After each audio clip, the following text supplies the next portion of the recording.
East Coast on alert, how a combination of a storm surge and high tides are putting thousands of homes at risk.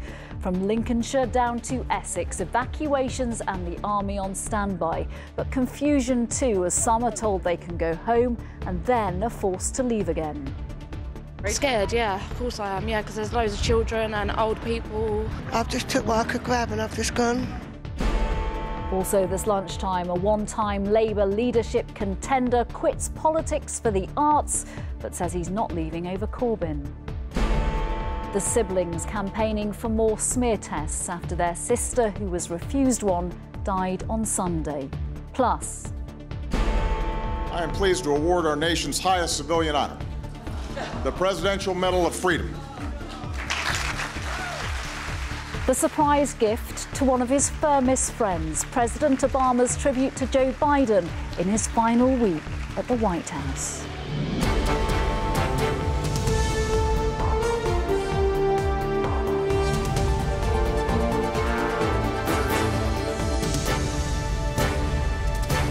This is the ITV Lunchtime News with Nina Hussain.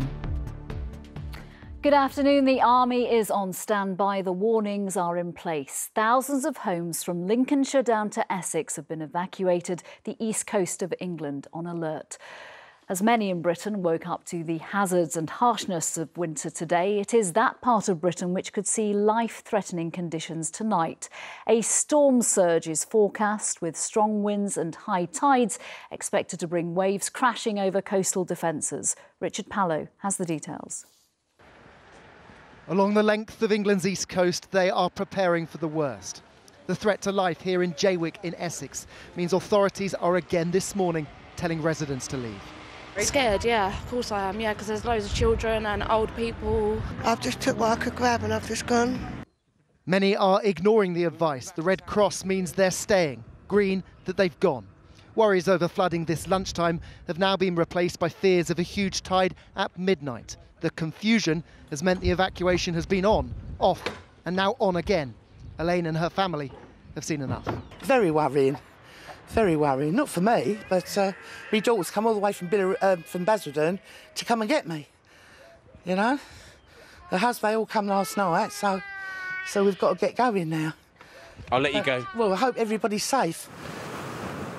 In Whitby in Yorkshire, the barriers held firm overnight. Now the fear is what happens when the gale-force winds whip up later.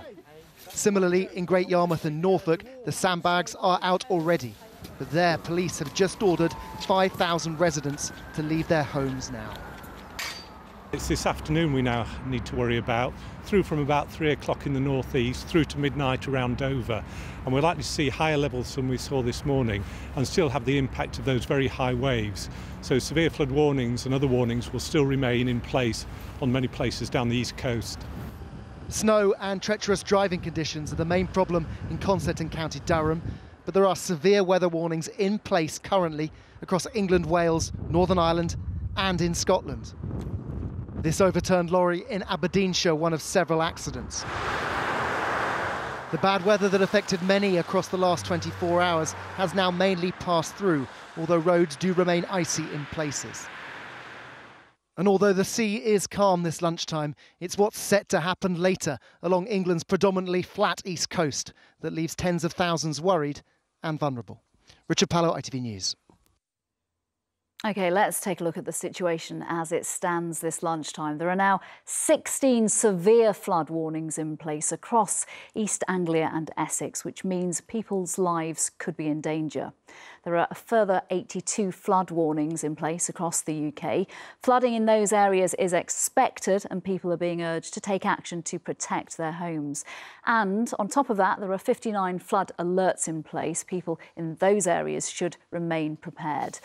Geraint Vincent joins us now from Jaywick on the Essex coast. Geraint, the compulsory evacuation was downgraded there, but people are now being told to leave their homes again. Yeah, it's confusing really, Nina. When we first got here this morning, the police were talking about how they were winding their operation down, that the situation wasn't quite as bad as they thought it was going to be. And then around mid-morning this morning, when the latest police statement was released, it was clear that they decided that the worst might be yet to come. The focus of their concern now is the next high tide, which is due here tonight, and this rather dramatically named storm surge, which could throw a great deal of water. And I don't know whether the problems there with Geraint are weather related, but we've clearly lost him. I think we got the sense of the confusion there where he is. Geraint Vincent reporting from Essex. There are live updates with all the latest on the snow and the stormy weather across the UK on our website, itv.com/news. Tristram Hunt, a man once touted as a future leader of the Labour Party, today quit politics altogether. A known critic of Jeremy Corbyn, the former Shadow Education Secretary, says he hasn't resigned over his leader, insisting he wasn't trying to rock the boat. But as the second Labour MP to leave in a month, his resignation to become director of the V&A has got people in politics talking, especially about Labour's tricky by-election for his seat in Stoke. Here's our deputy political editor, Chris Shipp. Less than 2 years ago, voters here in Stoke-on-Trent Central elected a Labour MP. Now that MP has thrown in the towel, and the city, famous for its potteries, will get a by-election to choose someone else. The MP was Tristram Hunt. Many people thought he would stand as leader after Labour lost the general election, but he didn't. I am announcing that I will not be entering the race to be leader of the Labour Party. This morning, Tristram Hunt wrote to the Labour leader to tell him he was quitting to be the director of the Victoria and Albert Museum. Look what you've done. It has to be said, he was not a great fan of Jeremy Corbyn, but in his resignation letter, he claimed that was not the reason for his departure. "I'm sorry to put you, the party and the people of Stoke-on-Trent through a by-election," he wrote. "I have no desire to rock the boat now, and anyone who interprets my decision to leave in that way is just plain wrong." There's already a by-election in Copeland in Cumbria after Jamie Reid resigned as the Labour MP in December. So in the space of 2 months, 2 Labour members have quit for jobs outside politics. What does that say about the state of the Labour Party and what they think of the Labour leader? Well, look, clearly we've got to look like a government in waiting, and there are colleagues concluding that that's not the case and going off and doing different things. And I find it disappointing when colleagues leave in the middle of a parliament, but we have to recognise that on this occasion, becoming the director of the V&A is one of the biggest jobs in public life, and he's decided to do that. After confusing messages about immigration earlier this week, Jeremy Corbyn faces a fight to retain the seat in Stoke, where UKIP came second in 2015 and where they voted 2-1 for Brexit last year. So simply a great opportunity for Tristram Hunt to do a new job he loves, or a reality check that Labour's not heading for power anytime soon. Chris, any reaction from the man in question, Jeremy Corbyn, yet? Some reaction, Nina, but not a great deal, it has to be said. Just a short statement from Jeremy Corbyn's office in which he said he wants to wish Tristram Hunt well in his new job at the Victoria and Albert Museum, and he'd like to thank him for the service he's given to the people of Stoke-on-Trent Central. We are expecting Jeremy Corbyn to give some words to one of our cameras this afternoon, so we'll have a little bit more information. But I think it's safe to say that the letter from Mr Hunt to Mr Corbyn and the response back have just been quite polite so far this morning. That is one very important Labour MP. What about other MPs in the party? How have they reacted? How worried are they by this departure?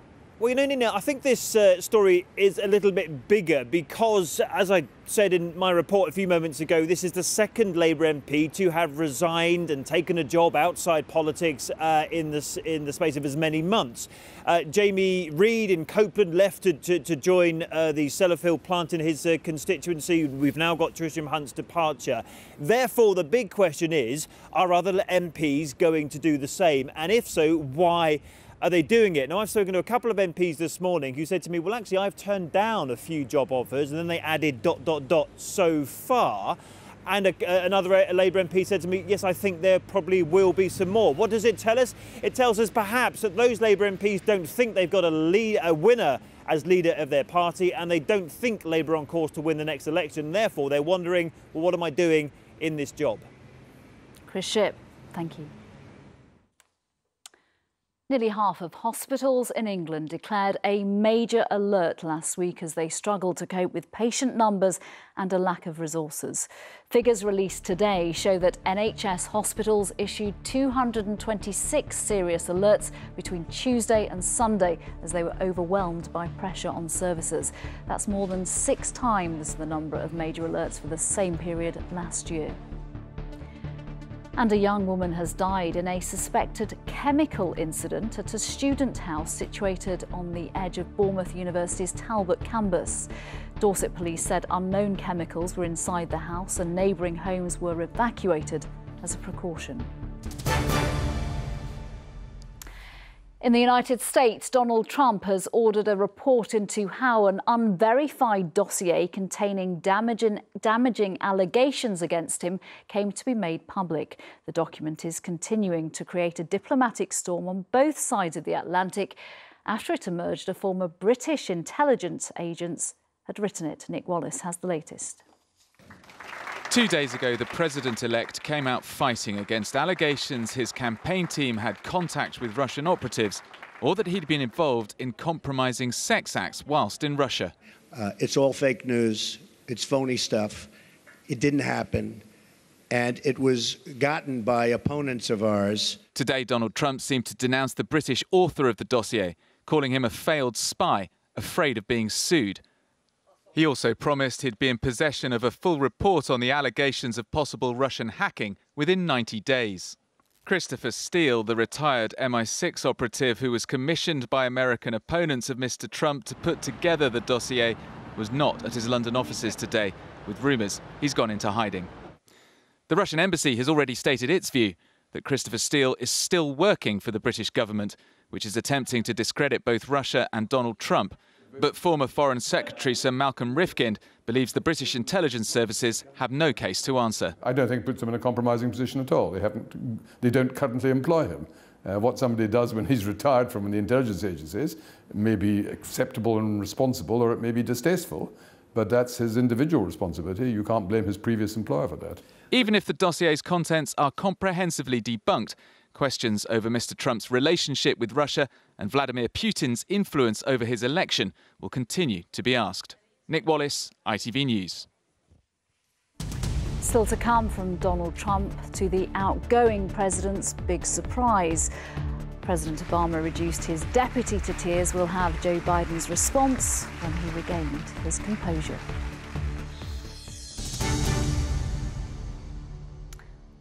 But first, these siblings who are campaigning to change the law to save others after their sister died. Amber Cliff died on Sunday from cervical cancer. She was just 25. She began to feel unwell 4 years ago, but despite repeatedly asking for a smear test, she was refused one because of her age. The test isn't routinely offered to people in England until they are 25. Her brother Josh and sister Cameron join me now. First of all, thank you so much for coming in to speak to me, especially at such a difficult time for the whole family. We do appreciate that. Talk us through what happened, because Amber felt the need for a smear test. Why was that? She was getting symptoms from the age of about 17, 18, really. And she went to the doctors 10 to 20 times, asking for smear tests and other stuff, and she just wasn't given them. They were told, it's not that, it can't be that, you're not 25 really. And in the end, repeatedly being refused the test from her GP, she went private, and at that point you all got the worst of news. Yeah, we went private because we wanted to rule out cervical cancer. Just you don't expect it to happen to yourself. So when it came back that it was cervical cancer, obviously we then found out how far advanced it was. They estimated the tumour at 2 to 4 year old. So even at this point, it had been in her body for so long, the stuff like her eggs and everything, they were all damaged. It was such a knock-on effect. She couldn't have kids and stuff like that. And all because, I say, if we hadn't appeared private, she wouldn't have even made 25. We're lucky in a sense that we got the last 4 years with her because we took the steps to appear for this smear. But even so, the last 4 years, and obviously she died much too young, but the last 4 years have been difficult. You faced difficulty telling her your brilliant news that you were pregnant. Yeah, it was really hard, and obviously Josh has just had 2 babies as well, and obviously everyone around us just having kids, and it was hard for us to tell her, but she was going to be my birthing partner and everything, so it's upsetting that she hasn't lasted the last couple of weeks. Was she angry at what happened to her at her No, GPs? well, she was angry about the GPs, obviously, yeah. She was annoyed. She felt let down because you put your trust in the doctors and stuff like that to make you better, because that's what you're led to believe from being born. You know, this is where you go when you're not well. This is, you get fixed up. Amber was let down. And incredibly, you guys are trying to do something really positive with the anger and sadness that you all feel. Yeah. How exactly are you, or what exactly are you wanting in terms of, because obviously the NHS's resources are limited and there needs to be, and there is medical evidence as to why the screening starts at the time that it does. What are you wanting? We're not saying it should be compulsory for everyone who's 18 and over to get smear tests, but if you're showing symptoms or if you feel that you need one, then you should be offered one. What about people that can't afford to go privately? Should they have to suffer because they can't afford it? And what, Josh, is your advice to anyone, not just with symptoms of cervical cancer potentially, but anybody who's going to their doctors and getting a knockback and then going back again because the symptoms are still there and getting another knockback? What would you say, and what would you do with your own family now? Do what you can, but this is why Amber's Law needs to come in, because there needs to be a guideline so people have this option to say, look, I'm not feeling, you know, this isn't right. I would like a smear to rule it out. Even if you are 18, 19, 20, it doesn't matter. This is why Amber's Law, because people are fighting this battle with GPs to say, look, you know, I would like a smear. It's just like, oh no, you're not 25.